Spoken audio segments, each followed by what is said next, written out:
Hello, everyone, and thank you for tuning in to Debi Talks, the podcast where we as media students dive into different forms of media to see how we can analyze and apply them to our personal portfolios and improve ourselves as media content creators. I'm Daniel. I'm Ezra. I'm Braden. I'm Isaiah. And we're Debi Talks. And we'd like to thank you for tuning in. In today's episode, we'll be taking a look at some of our favorite commercial ads. We're hoping to analyze and learn from these videos, taking inspiration moving forward. We hope you enjoy.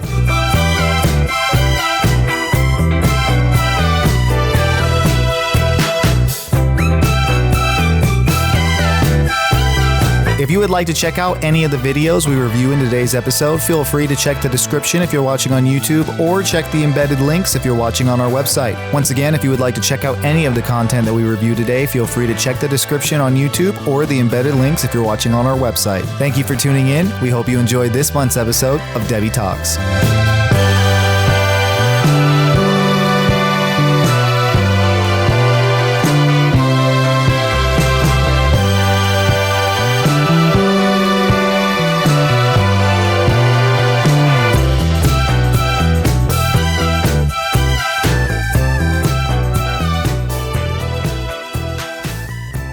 So our first commercial we're going to be diving into is a Pokémon commercial for the Sun and Moon games.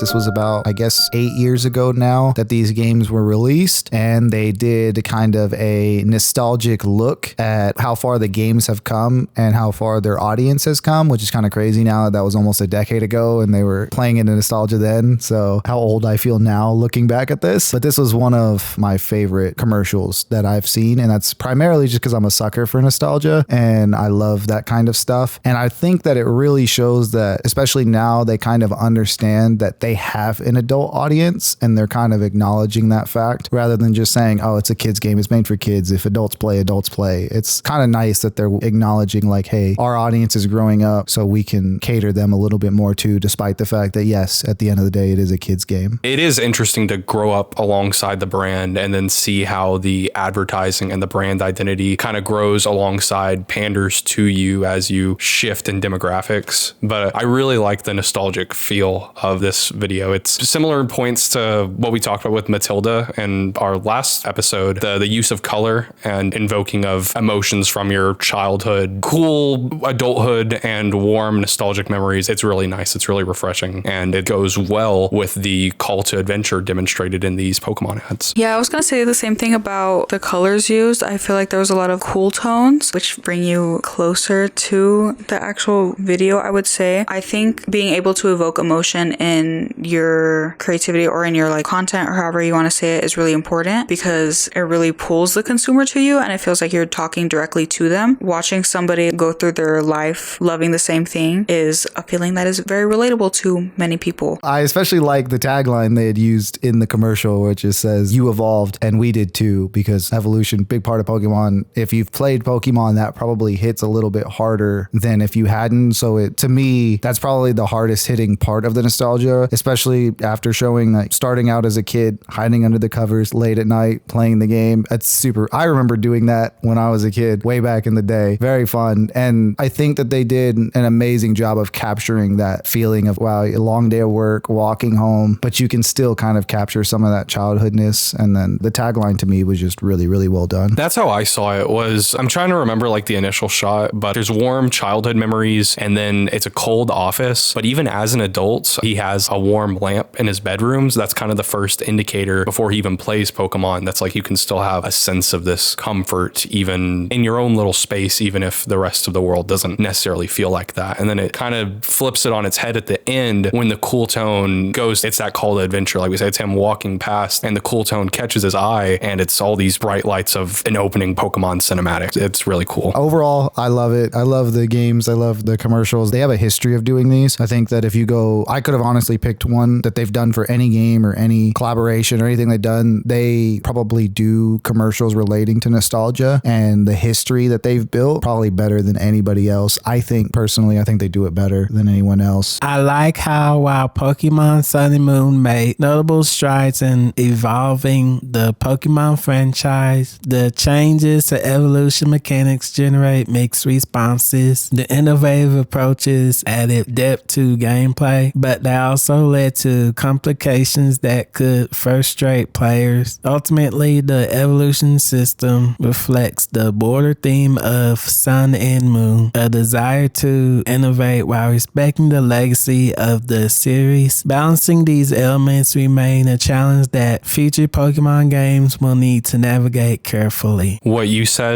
about evolving brand identity while paying respect to the legacy, I think that this ad is invoking that and hitting it right on the head in terms of player base is evolving, the games are evolving, but it's still Pokemon. It's not something drastically different. It's not something that fundamentally changes your ideas that surround it, but it's familiar to these childhood memories and your introduction to the franchise. Yeah, I agree with everything that y'all said. And it kind of just proves to me that it's kind of cliche to say. I feel like media people always say it, but the best way to get the best product is by being authentic. You're listening to Debi Talks. If you haven't already, please subscribe to our channel on YouTube and follow us on social media. We hope you continue to enjoy this month's episode. Okay, guys, I'm not gonna lie. I had a really hard time finding a commercial that I wanted to bring. I felt like I didn't really have any commercials in my vault that I felt I connected with. So I'm scouring the internet for a while and I found one from the Super Bowl that I actually really liked. It's really simple. It's just like a small little 30-second commercial by Taco Bell. This is Taco Bell's celebration of its fans. Behold, a bunch of randos, not famous people. Taco Bell collected a collage of pictures sent in by Taco Bell consumers all over, and it's just a cute little girly collage of pictures of people enjoying their Taco Bell. And I just really liked it because it seemed like something that I would make and that I would enjoy making. Obviously, besides the little celebrity cameos, but I feel like ultimately it's not that complicated. It's probably time consuming, obviously, but I feel like anybody in our field could do this. Definitely simplistic in the concept, but it was really well done in the execution. It obviously was high quality edits, regardless of if it was like a simple collage kind of effect, which is 100% doable by anybody. I think it's not an incredibly difficult thing to do, but to make it look as clean as they did took a lot of time. I especially like their cameos that they did with LeBron and Doja Cat. I thought it was a good way of using them without making it feel overly forced. I doubt LeBron eats Taco Bell ever. He's very, very picky about his diet. He spends a lot of money on his body. I doubt he actually eats a Taco Bell, but it was so fun and different in the way that they did it that you don't think about that. Your head doesn't go, oh, obviously they paid LeBron a lot of money to do this. Instead, you're like, oh, haha, LeBron's trying to get on this Taco Bell commercial. I thought it was super well done. That was the coolest part of the ad to me as well. I had to watch it twice because I didn't really understand what was going on at first, even though they say that it's for you. They looked way too produced. And so it wasn't until the second watch that I understood that these actually were candid photos of Taco Bell consumers. And I think that, like Daniel said, it's really effective. It's really professionally done to where at first I was like, well, even with this massive collage of people, that these can't just be average Taco Bell consumers, only to learn that they took all these pictures from Taco Bell drive-thrus. I thought that was pretty impressive. And it's really effective at getting at what you said, Ezra, at showing what's important to the brand of Taco Bell, the consumers, at the end of the day. You're listening to Debi Talks. If you haven't already, please subscribe to our channel on YouTube and follow us on social media. We hope you continue to enjoy this month's episode. Right, and I like that initial concept in general. The fact that Taco Bell was saying that it's for us. They were like, what Taco Bell is for you guys, and it's not about the money that we make, or it's not about these like big guys. It's like you guys, and it's just like a collection of pictures of real people who genuinely enjoy Taco Bell, which is who is making them what they are. So I think that's really important as well. I think definitely they maybe potentially could have benefited a little bit from it being a little more raw or unpolished, especially if that was kind of their concept, was like it's by the people for the people. But I understand it being a Super Bowl commercial. This is going in front of millions and millions and millions of people. It's one of the most important commercials of the year. So I totally understand them wanting to make it as supreme and polished as they could. So all in all, I think it makes sense. I think they definitely, for TV, direct regular TV runs, they could maybe stand to gain from doing something a little more raw, maybe unpolished, maybe like videos of fans eating. I think that would do them some good. But overall, I think it was pretty well done. I think that's a similar headspace I found myself in, that I was like, wait, this is way too glossy. There's these celebrities. It's supposed to be about the consumers. And then I realized the context context of it, and I appreciated the ad for what it was, and it is very cleanly produced, even with all these raw assets taken from drive-thrus. But yes, I could see a more widely distributed non-Super Bowl commercial produced at a cheaper budget implementing a more raw cam drive-thru experience as well. I like how Taco Bell's ad is a lively and visually striking effort. However, the ad's scattered narrative, reliance on celebrity, and lack of a clear call to action detract from its overall impact. With the more focused storyline and a stronger emphasis on connecting the brand to the celebration of the big game, Taco Bell could develop a compelling advertisement that resonates more deeply with audiences while promoting its unique offerings. Interesting. So you thought that Taco Bell could benefit more from kind of using the game to capitalize off that, to say everyone should go out to purchase Taco Bell right after the big game tonight or something like that. Okay, so that was the commercial I brought. I brought the Taco Bell commercial, and I really enjoyed hearing y'all's perspectives. And yeah, ultimately, I just really liked the message of this commercial, but more importantly, I just loved the way it looked. I loved that it seemed like cutie and girly and something that I would like to make. So yeah, live mas. It's all for you. Still think I should have been in it. You're listening to Debi Talks. If you haven't already, please subscribe to our channel on YouTube and follow us on social media. We hope you continue to enjoy this month's episode. So I chose an ad that's similar to Daniel's in that it's celebrating a 20-plus-year-old legacy gaming franchise, but unlike Pokemon, I am not too fond of this franchise. Just because I've never really played it, I'm not really a fan. So I chose the 25th anniversary of The Sims. This is a legacy re-release of Sims 1 and 2, and I just thought that this was a really nice ad. I thought it was creative, and I wanted to share it with y'all tonight. Brace yourself. The Sims and The Sims 2 are back.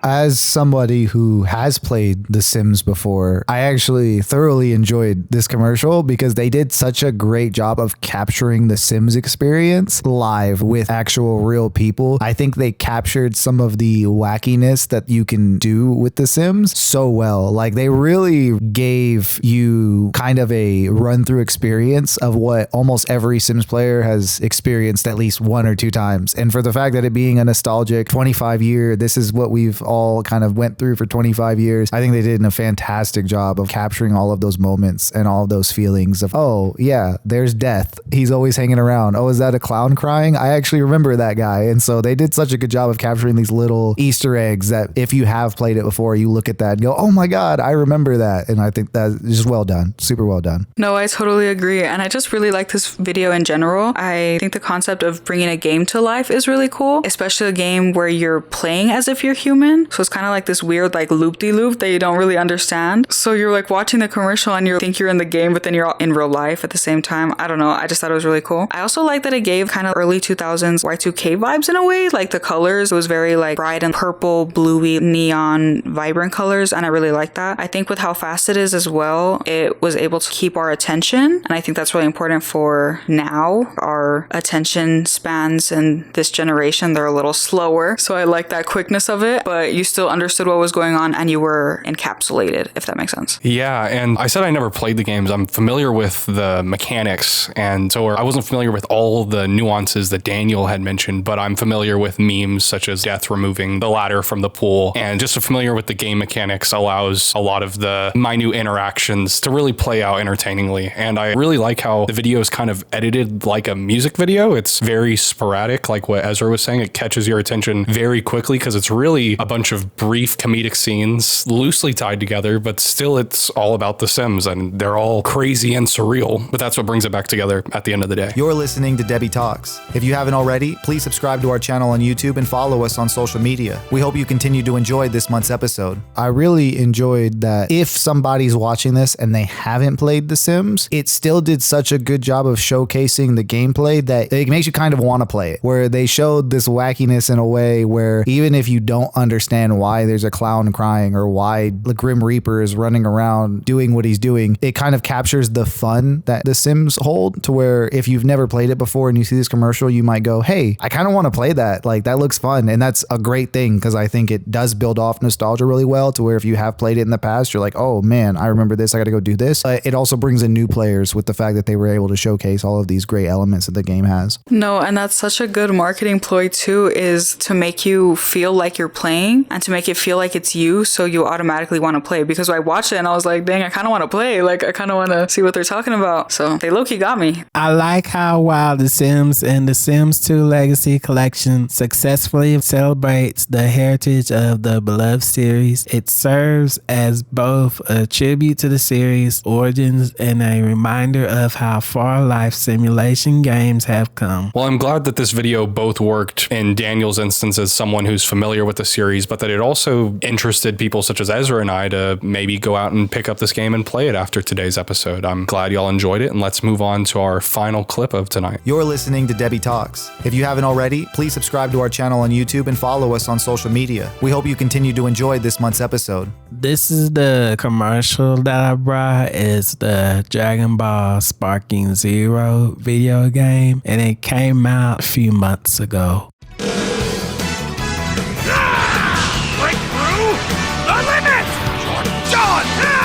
I like its striking visuals and thrilling action sequences, drawing in fans of the franchise. However, the trailer falls short in providing detailed insights into gameplay mechanics, character variety, and narrative depth. Addressing these areas could enhance its appeal to a wider audience, ensuring that both longtime fans and newcomers are excited to explore what Dragon Ball Sparking Zero has to offer. I remember actually when this commercial came out to hype it up, I remember being extremely excited about it as someone who's a fan of the franchise and the show in general. I think they did a really good job of capturing some of the elements that made the original game so popular, but showed that it's enhanced and that it's built for the new generation. I think they did that really well. It's a pretty stereotypical game trailer. They don't really show off too much of the details as far as the game. It's just, here's our characters, here's their super cool moves, or hope you're excited, and it worked. I think it did it perfectly. It got me excited whenever I first saw it and made me obviously want to go get it. So I think they did a fantastic job with keeping it simple. It was a ton of action. I haven't played this game. I'm loosely familiar with the franchise, only really watched some of Dragon Ball, but this ad really does sell the excitement. It shows the different characters that you can emulate, play as, and there's a lot of very flashy visuals and a lot of exciting things happening on screen. Yeah, I'll be honest, I do not think I'm the target audience for this kind of commercial, but I can acknowledge and understand that this is a very well done commercial, and I think if I were the target consumer, I think I would eat this up. It is enjoyable and visually aesthetic, I would say. There's a lot going on. All the lighting and effects that they used, it helped enhance the intensity of the battle, which I feel like gives viewers a way of feeling like they're really playing, you know, kind of similar to The Sims as well, that you feel like you're really there. This was definitely not interested in getting new players. This was definitely, if you like Dragon Ball Z, you're going to like this. If you've played Dragon Ball Z and you're waiting for a new game, you're going to like this. Or if you play video games or fighting video games, you're probably going to like this. They definitely said, we're looking at gamers. This is for gamers. If you don't play video games, we don't necessarily care. We're not making something that's going to catch your eye and be like, oh my gosh, I don't know what this is, but I have to play it. You're probably going to have to understand a little bit of the source material. You're probably going to have to naturally be hyped about the concept of having a new Dragon Ball game. So it wasn't necessarily that they're trying to bring in all these new players that have no idea about any of the source material, but I don't think that they needed that. It was a trailer for the gameplay itself. It wasn't a hype. It wasn't a teaser. It was a trailer for the gameplay itself. So I don't think they needed to do any of those things. And I think it was fine. I like that this trailer actually, to contrast against Daniel and I's, who also incidentally brought video game trailers, it showed a lot of gameplay. It showed a lot of the product. fact, I don't really think Daniel showed the game at all. Mine showed a very brief glimpse at it to accompany these live action recreations, but Isaiah's trailer completely sells the game based off the product itself. It says this is what you're here for, this is what you're getting into, and it's very effective delivery. That's true because I'm not the target audience for any of these, I will say. But the other ones did catch my attention more because they were more narrative-driven commercials, whereas this one would be specifically for people who want to see this, which there's definitely an audience for, and this is important. They need this as well. So I think they did a great job with that. I just don't, which is important, and you have to know your consumer and what your consumer is going to want. Know your audience. There you go. Good. That was my trailer for Dragon Ball Sparking Zero video game. Your energy with me for a spirit bomb!